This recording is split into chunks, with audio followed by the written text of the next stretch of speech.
Good morning থাকিল আৰু আজি মই যাব ওলাইছোঁ ৰঙিয়াত যাম। তাত গৈ মই কি কৰিম আপোনালোকক দেখুৱাই থাকিম।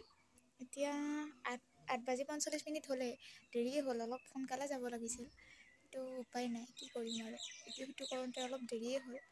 বাৰু তাত গৈ আপোনালোকক দেখুৱাই আছোঁ মই কি কৰিম। ভিডিঅ'টো সম্পূৰ্ণকৈ শেষলৈ চাই থাকিব।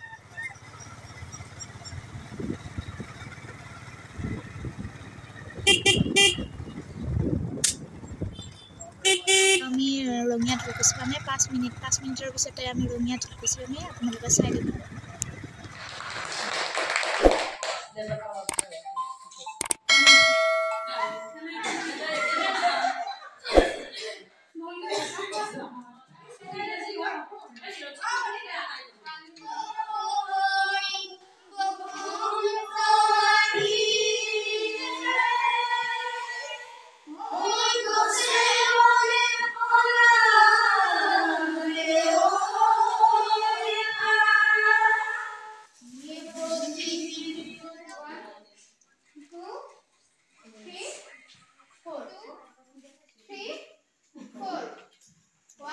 এয়া নৃত্য প্ৰশিক্ষণ চলি আছে।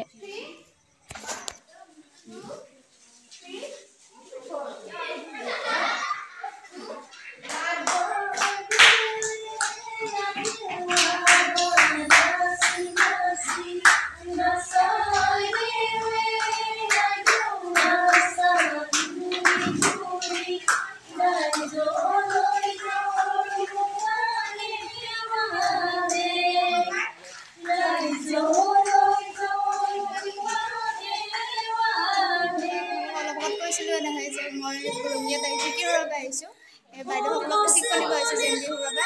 বাইদেউসকল নাচি আছে,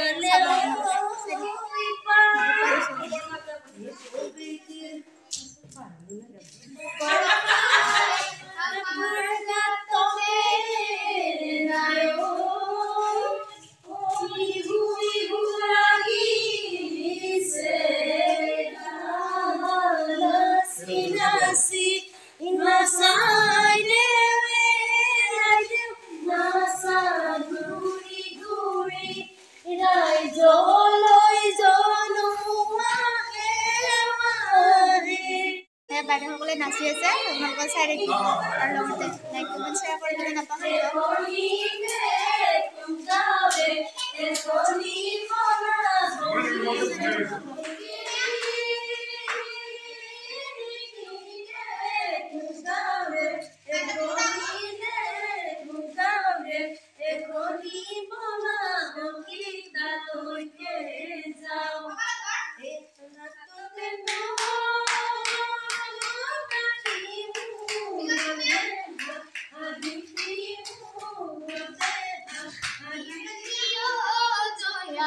আজি প্ৰথম দিন হিচাপে এওঁলোকে যথেষ্টখিনি পাৰিছে, এওঁলোকলৈ বহুত ধন্যবাদ।